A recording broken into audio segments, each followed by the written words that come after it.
Afrinvest West Africa Limited says federal government will be saving about 2 trillion naira as a result of the removal of fuel subsidy. The financial advisory services firm said this at the Media Investment Parley in Lagos.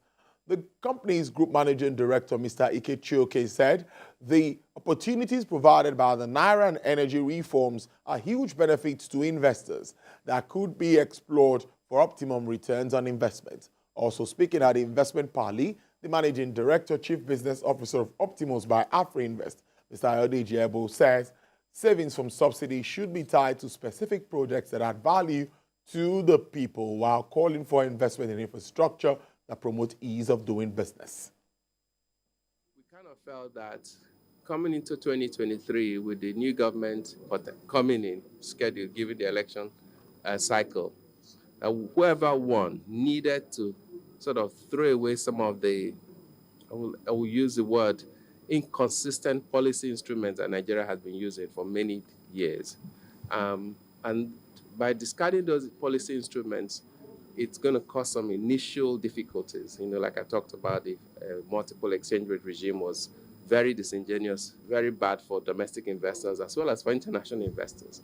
The fuel subsidy, again, a policy that has gone totally off kilter, wasn't working. And there are still many areas of the economy where you find inefficiencies. It wasn't a level playing field for all participants in those sectors.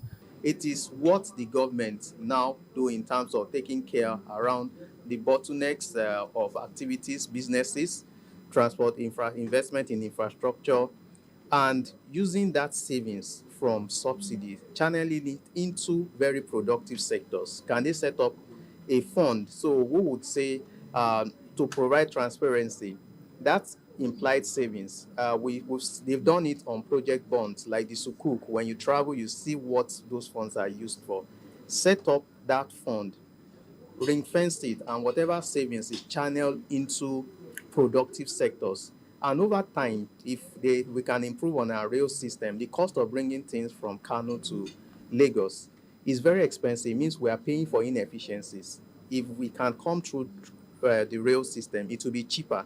Global stocks were subdued today after earnings report from Tesla and Netflix failed to dazzle and ahead of an action-packed week for central banks' interest rates decision.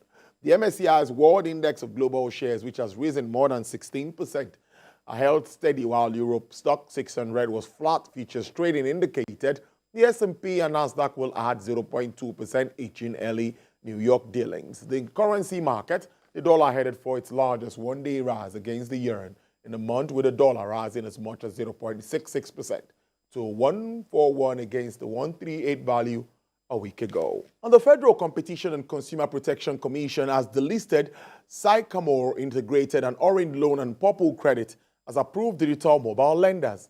This was contained in a statement issued by the Commission and signed by the Executive Vice Chairman of the FCCPC, Mr. Babatunde Irukera.